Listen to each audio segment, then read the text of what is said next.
మంచిర్యాల జిల్లా చెన్నూరు ఫారెస్ట్ అధికారులు over action చేశారు. ఓ కేసు విషయంలో ఎల్లక్క లక్ష్మణ్ అనే తల్లి కొడుకులపై ఫారెస్ట్ సెక్షన్ ఆఫీసర్ బాలకృష్ణ దాడి చేశారు. అక్కడి నుంచి ఫారెస్ట్ ఆఫీస్ కి తీసుకువచ్చి చితకబాదారు. దీంతో లక్ష్మణ్ స్పృహ కోల్పోయాడు. ఆసుపత్రికి తీసుకువెళ్లాలని కుటుంబ సభ్యులు ప్రయత్నించగా పోలీసులు అడ్డుకున్నారు. ఆయన కొన్ని రోజులు పందిని మేము పొలి చేస్తాం సార్. పొలి చేస్తే గున్నను పట్టుకొని పోయిండు.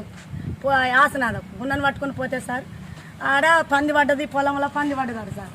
పొలంలో వేయండి పొలి పోయినాక పొలంలో పంది పడ్డదిరా, ఈ పంది మీద నారా అని అన్నీ అందుకున్నారా సార్. అన్న మాదే మా ఆసనాథన ఎరుకులోళ్ళు ఉన్నారు సార్. ఎరుకులోళ్ళది కావచ్చు అన్న ఎరుకులోళ్ళు కావచ్చు, చెప్పు తాగే అన్న అని అన్నాడు.